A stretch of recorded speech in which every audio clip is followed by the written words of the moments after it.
Hi, I'm Lawrie Bloom. I play clarinet and bass clarinet with the Chicago Symphony Orchestra.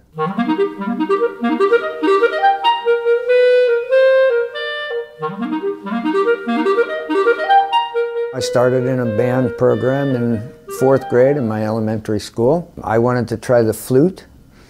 They said, "Oh no, you're perfect for the clarinet." And I ended up with a clarinet.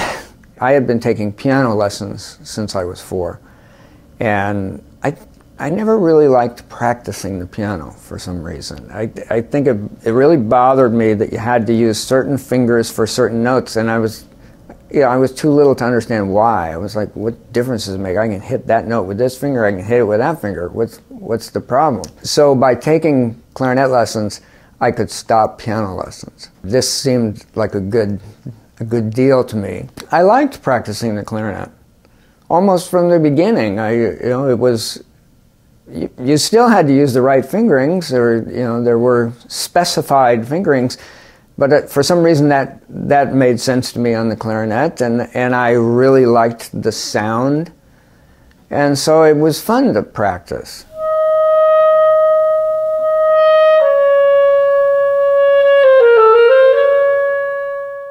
I also happened to sing in my church choir and played baseball and football almost all the rest of the time when I wasn't in school. I think one of the great things that I took from my involvement in sport was this concept of challenging yourself to accomplish certain milestones that I say, okay, I can't play this passage very well, so I'd slow way down and try to play it absolutely perfectly. And if I couldn't get it right, then I'd slow down even more. And using a metronome to make myself slow down. There's probably a common misconception that a metronome is to help you go faster. I think the greatest tool that a metronome accomplishes for us is to help us go slower. Because slow practice is to me the basis of conquering difficulties. And that's the fun of it.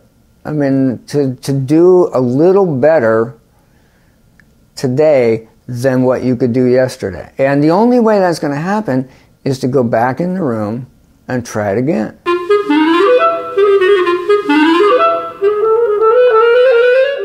You're not alone if some days you say, I don't want to practice today. There are times when all of us don't want to practice. I mean, that is a universal. Half an hour is better than no time. And sometimes what you find is that makes you want to, you start playing and you say, oh, it's feeling okay today. And I didn't think it would, and then you have a really good practice. I love to bike. And I don't mean like down to the corner store to get a quart of milk. I like to ride distance. 30, 50 miles is not unusual to go out and have a ride. Playing the clarinet takes a lot of air. This is one of the ways I stay in shape and have a good time at the same time. I have 3 dogs. The reigning queen is Zora. She's unbelievably smart. She's the sweetest little thing. Then I have a yellow lab named Ruby. That girl just has a heart the size of Montana. And the new one, the baby, is Lola. She loves to play fetch. And she keeps me jogging because nobody could wear her out. When you make music, you have to be willing to let someone into your heart and your thought process. When someone responds to that, there is a bond that can be just amazing. You make friends that can last your entire life. I had no idea I was going to become a professional musician. The vast majority of us who started in music are not going to become professional musicians.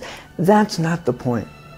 The point is to learn to communicate and work for a common goal. The arts in general are about communication, and ultimately life is about communication.